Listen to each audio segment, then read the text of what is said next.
Yeah, the reception to Uncharted 2 obviously was thrilling. Nice. It's so hard when you're so close to a game that you've slaved away on for months and months and months that, you know, all you're going to see initially are the faults. So, you know, when the review stores started coming in, we're like, wow, really? Really? Wow, they didn't notice that thing? Oh, wow, okay, great, awesome.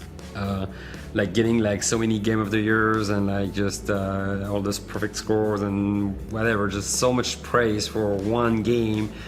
How many times did it happen in your life? If you're very, very lucky. But at the same time, there was also that, oh shit, people's expectations are going to be through the roof for the sequel. Guess we better get started.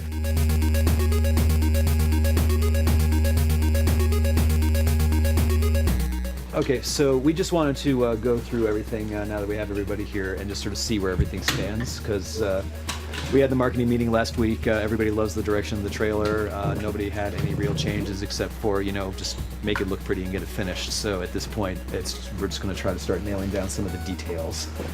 We feel like people are interested in what we're going to do next.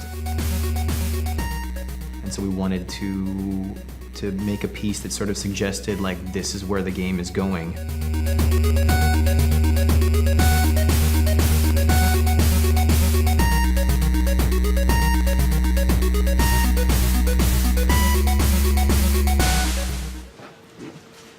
It's gonna be awesome! Obviously, the teaser is kind of a big deal, so a lot of my energy is going into that. But yeah, it's a little terrifying, to be honest. There's a lot more pressure now on us than I think there ever has been. So. Making Uncharted 3, there's a ton of pressure. It's a crushing amount of pressure, to be honest. And some of it's self-imposed and some of it's just naturally imposed by the circumstances. When you know that you've got a big fan base out there that's like waiting for any scrap of information and can't wait for the next game, I'll tell you, there's something to be said for just being under the radar and, you know, being kind of the dark horse that nobody's heard about yet. We want to meet and beat people's expectations, but I mean, frankly, we're just putting a lot of our own pressure on ourselves to do a better game than we did last time. We're never satisfied anyway, so it's like, yeah, pressure from the outside compared to what we have inside. Piece of cake. It's nothing. So you have to just have the faith that whatever instincts got you to this point will continue carrying you through as long as you keep listening to them. We've always done our mocap at other mocap studios, and now we have our own stage. It's kind of cool. Pretty rad. Yeah. Nolan. Have you guys seen this already? We showed this to you yesterday. Yeah, but Caesar, yeah. Okay. It means 14 be careful what you wish for. It might just get you. What the hell does it mean? Just watching some YouTube stuff. Action. Uh-huh. Well, that's all real pretty, but what the hell does it mean in English?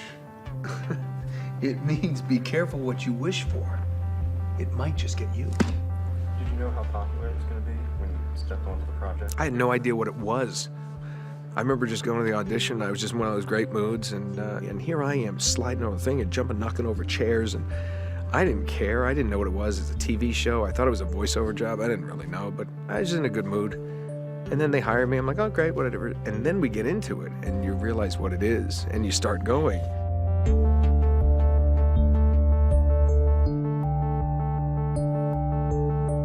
And then it's like, and then you realize, and then you're having so much fun. That was in perfect time.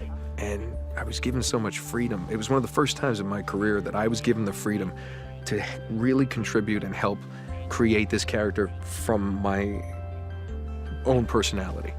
We're all kids in the sandbox, having a good time, playing.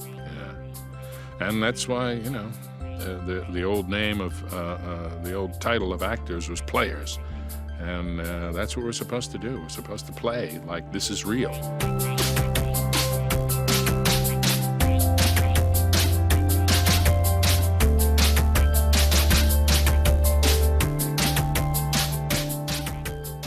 And people love it so much. And they're like, I mean, greatest game I've ever played. You know, it's incredibly flattering. And like I said, it's the best job I've ever had in 15 years in this business. Television, film, doesn't matter. There's nothing better than this. All men dream, but not equally. Anything different in tone, though? Was that getting a little crusty, a little too dreamy, I think. All men dream.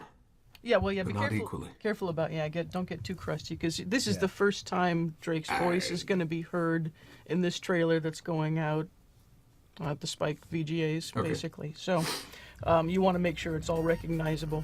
Well, I would say we're both excited and worried about our approach to the trailer and how the audience might react to it. You know, in the midst of a lot of other quick-cut trailers and trailers that may be focusing on the visceral experience, doing something that was more of a vignette that had a mood to it is both maybe a positive thing because it may make us stand out, but a risk because it may make us stand out in the wrong way, right? That's always the concern, is you want to be going off in a direction that's bold, but, you know, you're rolling the dice.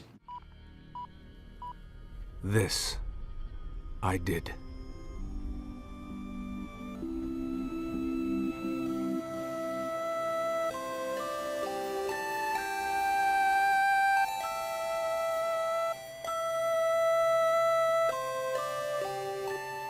It's interesting because it's so yeah, Uncharted 2, big success, awesome, but we never made Uncharted 2 just for that. That was not what's driving us. Just I really hope like the fact we got so much success it didn't change us, and we're still true to ourselves. I want to just keep making games with passion and just coming to work every day and just make the game that we want to play, and that's pretty much it.